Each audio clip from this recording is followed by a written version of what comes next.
CNN Indonesia Breaking News.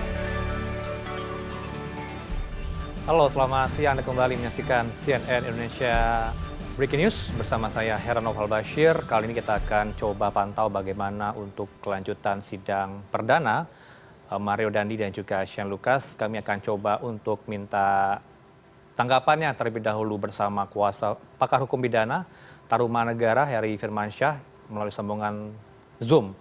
Selamat siang, Pak Heri. Apa kabar, Mas Heri? Selamat sehat. Alhamdulillah, Ya. semoga sehat semua. Amin. Berkaca dari sidang yang sudah digelar tadi dari Mario Dandi, respon Anda seperti apa dakwaan yang dibacakan hari ini? Ya, tentu jaksa penuntut umum masih pada keyakinannya ya bahwa Mario Dandi adalah pelaku aktor dan juga aktor intelektual dalam perkara ini ya. Tadi ada sempat mungkin kita nggak mendengarkan secara sempurna karena ada hal yang memang secara hukum memang tidak bisa disiarkan secara luas gitu ya. Tapi pada hakikatnya ini tidak jauh dari apa yang disampaikan dari proses penyidikan ya, bahwa ada ketentuan di pasal 355 KUHP dikedepankan, ada 353 KUHP dan juga Undang-Undang Perlindungan Anak terkait dengan pasal 76C. Memang dalam hal ini bicara dakwaan adalah bicara pada konteks apa yang dilakukan oleh si terduga atau dalam konteks ini adalah sekarang terdakwa ya melakukan tindak pidana tadi. Bicarakan lebih banyak ke tempus delicti, tempat kejadian perkaranya, kemudian juga bicara tentang locus delicti atau waktu dan tempat tindak pidana itu dilakukan tadi ya. Jadi tidak ada perubahan yang saya rasa signifikan dan semuanya tentu dalam hal untuk membuktikan bahwa Mario Dandi sebagai pelaku dalam tindakan penganiayaan yang kalau kita bicara 355 maka penganiayaan berat berencana ya terhadap David Ozora. Begitu Mas. Baik, artinya dari konstruksi hukum sudah memenuhi dari pasal 355 itu sendiri ya Mas Heri. Kalau melihat sejauh ini perjalanan menuju sidang cukup kompleks ya. Terlalu rumit nampaknya sehingga berlama-lama untuk menuju sidang perdana pada hari ini. Anda melihat ke belakang seperti apa sehingga ini membuat terlalu lama publik menunggu sidang ini? Ya, kalau kita menilai dari hal tersebut tidak segera dilimpahkannya ke pengadilan, saya rasa banyak yang sepakat dengan pendapat itu ya, bahwa rasa-rasanya agak makan waktu yang cukup lama untuk perkara yang sebenarnya secara bukti-bukti sudah tersaji dengan sangat baik begitu ya, di mana ada video penganiayaan dari Mario Dandi yang kemudian sudah diperoleh oleh penyidik gitu kan, ada keterangan saksi yang bahkan saksi yang juga dianggap bisa bersama-sama melakukan tindak pidana dan sudah diputus bersalah dengan menggunakan pasal 355 KUHP itu kalau saya tidak salah tersangka dalam hal ini yang sudah terpidana adalah AG gitu kan. Jadi ini sebenarnya sudah perkara yang jauh lebih mudah dibandingkan dengan kalau kita bandingkan kasus yang dekat-dekat disidangkan dalam tahun 2023 ya, ada kasusnya Sambo dan juga Teddy Minahasa. Sehingga banyak publik yang bertanya apa kemudian yang menjadi kesulitan atau kemudian mengakibatkan hal ini perkara ini tidak segera kemudian disidangkan di pengadilan. Jadi itu hal yang menurut saya sangat masuk akal untuk dipertanyakan, tapi sudahlah kita nggak akan kembali belakang begitu ya. Sekarang sudah disidangkan, tinggal kita melihat apakah proses dalam penegakan hukum acaranya dan keadilan bagi korban akan terwujud atau tidak. Itu Mas. Baik, ini kan sambil diputarkan visual di samping layar kita bersama ini, Mas Heri, sedang berlangsung sidang Shane Lucas. Seperti apa Anda memprediksi dakwaan yang dibacakan, apakah sama, apalagi kalau kita berkaca dari konstruksi hukumnya sama, penganiayaan berat yang dilakukan oleh dua orang pelaku ini? Ya, ketentuan dalam satu tindak pidana yang di dalamnya kemungkinan ada lebih dari satu pelaku, pasti kan ada porsi atau peran dari masing-masingnya. Maka secara umum dakwaannya tidak akan jauh berbeda dari pelaku yang dianggap paling bertanggung jawab. Dalam kasus ini Mario Dandi. Nah kalau Shane ini akan dengan menggunakan ketentuan yang ada dalam pasal 56 KUHP, maka biasanya bicara tentang pembantuan. Nah, pembantuan itu kan ada dua jenis ya. Yang saya ketahui itu ada pembantuan pada saat kejahatan dilakukan atau sebelum kejahatan dilakukan. Nah, tinggal kemudian mengkonstruksikan saja. Tapi pada umumnya ini kalau kemudian ada relasi langsungnya dengan Mario Dandi, maka nggak akan jauh beda sebenarnya dari dakwaan yang dibacakan. Tinggal perannya saja yang dicuplikan di situ yang berbeda. Tapi secara umum untuk tempus, locus delicti, saya rasa itu sama saja, gitu ya. Tidak ada yang berbeda. Baik, kalau kita merespon bagaimana tadi kuasa hukum Mario Dandi juga menyatakan ke publik, ke media, tidak mengajukan eksepsi karena mau melanjutkan ke pembuktian nantinya. Apakah ini kerap dilakukan kuasa hukum atau tim dari yang berperkara dalam suatu sidang mengajukan atau tidak mengajukan eksepsi dalam sidang perdana pembacaan dakwaan, Mas Heri? Dalam praktek banyak kita temukan hal serupa ya, dan saya rasa ini salah satu pilihan yang rasional yang dilakukan oleh tim kuasa hukum, karena rasa-rasanya untuk membuat eksepsi diterima sehingga putusan sela dan kemudian tidak sampai pada pokok perkara sangat kecil kemungkinannya ya, karena kalau bicara tentang domain dari PN-nya, saya rasa untuk kasus ini sudah sangat tepat disidangkan di pengadilan negeri tersebut gitu ya, sehingga dalil-dalil yang untuk mematahkan ke arah sana kan rasa-rasanya tidak bisa ditemukan. Maka lebih baik memang di pembuktian saja bertemunya. Dan ini kan kasus yang sudah viral beberapa bulan belakangan ya. Maka sejatinya pencarian atau upaya untuk membuktikan itu tidak menunggu di persidangan. Nah, sehingga lebih baik memang langsung masuk kepada intisari pokok persoalan saja. Ini menurut saya adalah catatan dari apa yang dilakukan oleh kuasa hukum. Kalau saya jadi kuasa hukumnya juga akan melakukan hal yang sama. Baik, ini kan kalau kita ikuti apa yang menjadi statement dari pengadilan bahwa akan menghadirkan 17 saksi dalam sidang untuk Mario Dandi dan juga Shane Lucas.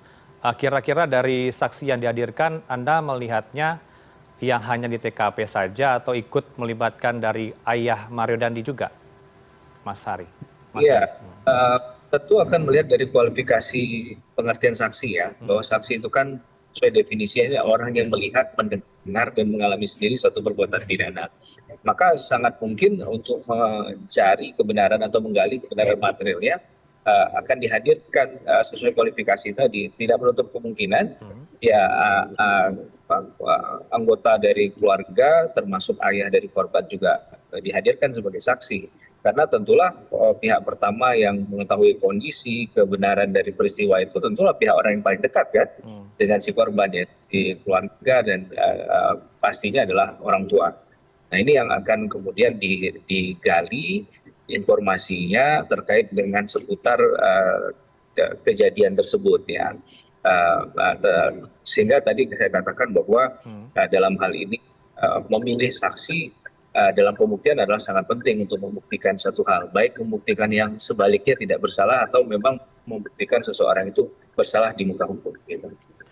Baik, menjawab keraguan publik terhadap perlakuan istimewa atau privilege untuk seorang Mario Dandi seperti apa Anda melihatnya, Mas Heri? Karena ada perpindahan lapas dari Cipinang, Jakarta Timur menjadi Rutan Salemba. Apakah benar banyak spekulasi di luar sana yang mengatakan bahwa ada keistimewaan yang diberikan kepada Mario Dandi? Iya, seharusnya perpindahan ini kan tentunya ada alasan yuridisnya juga ya, ada alasan keamanan kalau memang diajukan demikian ya. Tapi kalau kita lihat selama itu masih posisi di Jakarta, saya rasa tingkat keamanannya pasti relatif baik ya. Sehingga sebenarnya tidak kita perlu menggali juga itu, walaupun ini tidak berkaitan langsung dengan kasus ya, mengapa kemudian ada opsi untuk kemudian dipindahkan tadi. Nah, ini kan kalau dipindahkan ke Salemba, apakah mungkin dari ada pertimbangan-pertimbangan khusus lain ya. Ini yang lebih paham pasti teman-teman di lembaga pemasyarakatan ya, mungkin disertanya juga institusi yang paling dekat adalah Kemenkumham yang mengatur hal tersebut ya. Tapi sekali lagi untuk adanya hal-hal yang bersifatnya khusus, tentunya ini kita tolak ya. Tidak boleh ada perlakuan khusus, apalagi untuk kasus yang sebenarnya ini masuk kategori yang banyak kita temukan di lapangan. Kalau ini diberlakukan khusus karena seorang Mario Dandi, tentunya banyak orang yang akan menuntut hal yang sama di perkara yang seperti yang disidangkan pada hari ini. Begitu. Ini jadi tuntutan masyarakat nantinya. Nah ini jadi bola liar yang menurut saya harus segera dihentikan dan diberikan penjelasan secara layak gitu ya. Mengapa kemudian terjadi perpindahan tadi? Apakah mungkin ada proses pengajuan? Nah kemudian apa isi pengajuannya? Ini kan sebagai pembelajaran publik juga nih untuk mengetahui dan mengawal kasus ini ya, agar dugaan-dugaan terkait dengan adanya perbedaan, eksklusivitas dari perlakuan atau treatment ke seseorang itu bisa kita tampik begitu ya, bahwa itu tidak benar adanya. Maka perlu ada komunikasi, perlu ada informasi yang menjelaskan hal ini. Baik, Mas Heri, kemudian apakah persidangan kali ini memuat unsur politis, apalagi ayah Mario Dandi, Rafael Alun Trisambodo ini kan juga tersangkut kasus dugaan tindak pidana pencucian uang. Tapi nanti dijawab usai jeda. Kami harus break. Mas Heri tetaplah di CNN Indonesia Breaking News. CNN Indonesia Breaking News. CNN Indonesia Breaking News. Pemirsa, Anda kembali menyaksikan CNN Indonesia Breaking News bersama saya Heranov Al-Bashir, dan sudah tersambung kembali dengan pakar hukum pidana dari Universitas Tarumanegara, Pak Heri Firmansyah. Mas Heri, kita lanjutkan kembali soal sidang pada hari ini untuk perdana Mario Dandi dan juga Shane Lucas. Tadi sempat disinggung sebelum jeda, Mas Heri, pertanyaan saya soal apakah kemudian ini mengandung unsur politis ketika sidang digelar pada hari ini. Apalagi Mario Dandi ini ayahnya yaitu Rafael Alun Trisambodo ini tersangkut kasus tindak pidana pencucian uang, Mas Heri. Ya, kalaulah maksud dari kata politis itu berkaitan dengan Pilpres 2024, itu saya rasa agak jauh ya, dan kemudian berkaitan dengan konteks di luar dari tanggung jawab pidananya juga saya rasa terlalu jauh, karena memang ini masih ada kaitannya.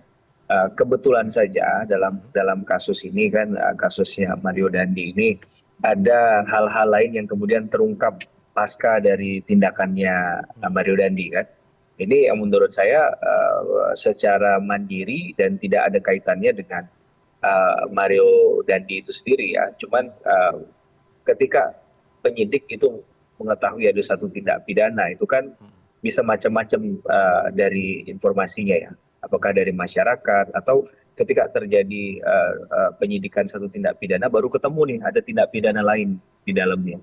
Jadi saya rasa ini satu hal yang masih dalam konteks hukum ya satu hal yang naturaliah ya, secara wajar. Tidak ada unsur politis sedikit pun, bahkan saya juga bingung kalau nanti menjelaskan dengan konteks politis yang tadi itu apa, karena saya tidak sama sekali tidak melihat ada unsur itu dalam perkara yang menimpa Mario Dandi dan juga orang tua korban ya, orang tua pelaku begitu ya dalam hal ini. Baik, kita kembali soal substansi dari isi dakwaan pada hari ini, Mas Heri. Menarik kalau kita simak apa yang disampaikan oleh majelis hakim. Isi dakwaan tidak boleh dipublikasi karena mengandung unsur asas kesusilaan dan juga anak berhadapan dengan hukum, yakni AG.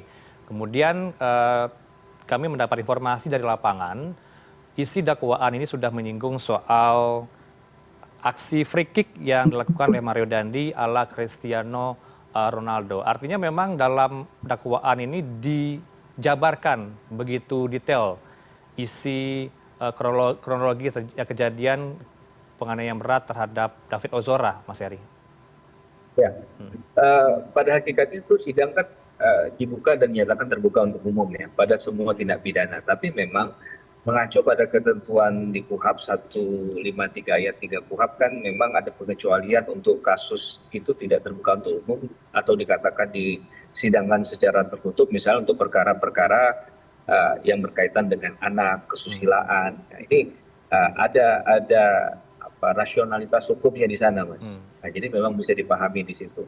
Terkait dengan adanya dakwaan tadi yang menyinggung secara gamblang terjadinya suatu tindak pidana, memang sejatinya begitulah cara membuktikan jaksa penuntut umum.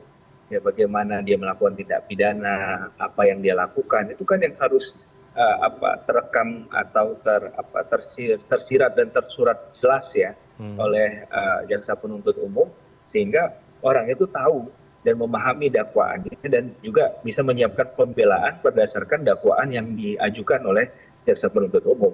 Dan semakin membuat ini perkara terang benderang, maka akan semakin sulit untuk membuktikan sebaliknya kan.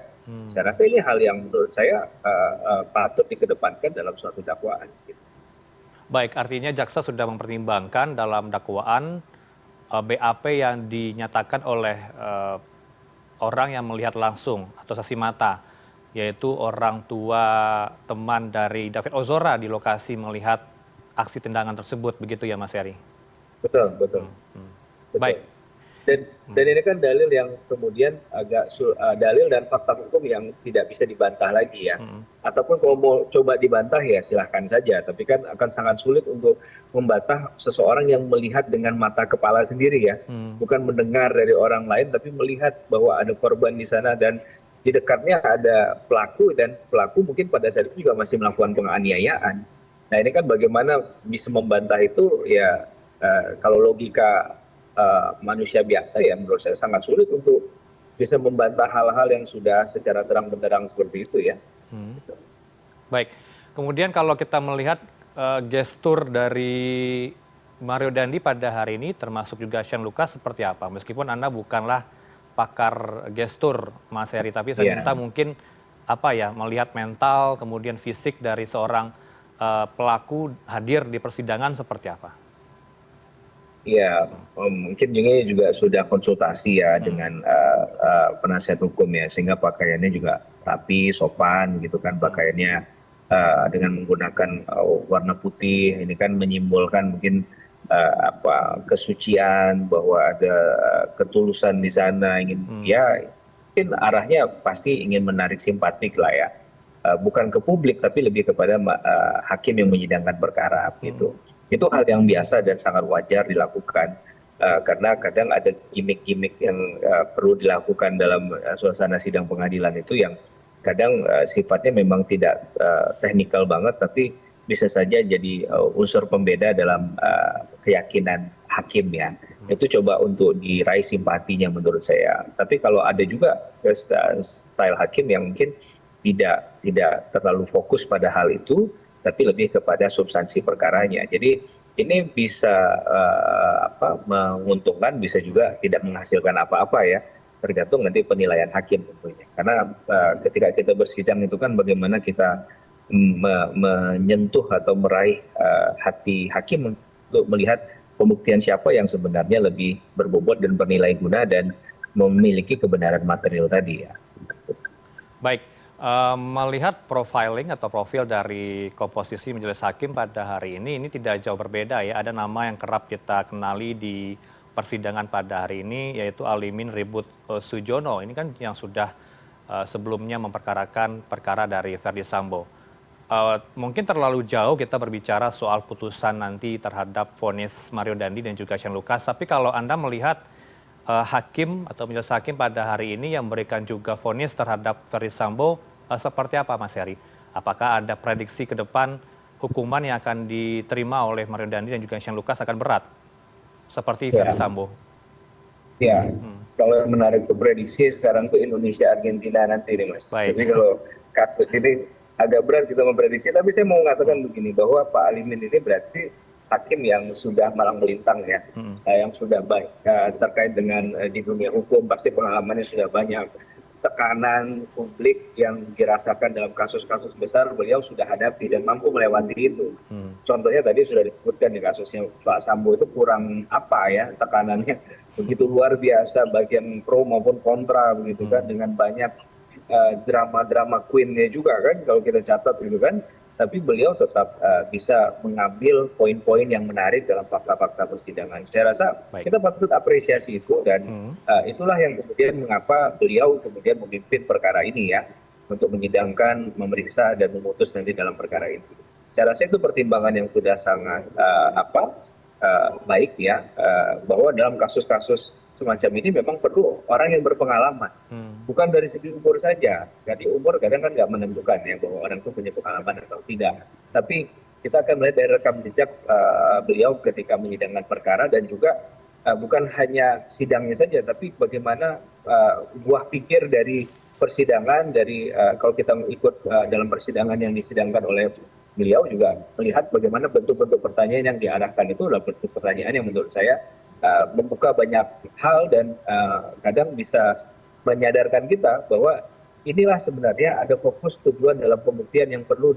dicari. Karena hakim sifatnya adalah harusnya netral dalam perkara ini, dia hanya memihak pada keadilan, maka dia harus punya cara untuk membongkar katakanlah hal-hal yang sudah ditutup-tutupi dengan skenario tadi. Nah itu yang kita saksikan di kasus Sambo kemarin gitu. Baik, terima kasih untuk analisa Anda bersama kami siang ini, Mas Heri Firmansyah. Kita harapkan memang sidang ini akan berjalan dengan adil, seadil-adilnya, tidak berat sebelah, dan juga tidak ada intervensi dari satu pihak manapun. Dan kami ucapkan selamat melanjutkan aktivitas Mas Heri Firmansyah selaku pakar pidana dari Universitas Tarumanegara Jakarta. Selamat siang. Assalamualaikum Mas Heri. Waalaikumsalam, terima kasih Mas.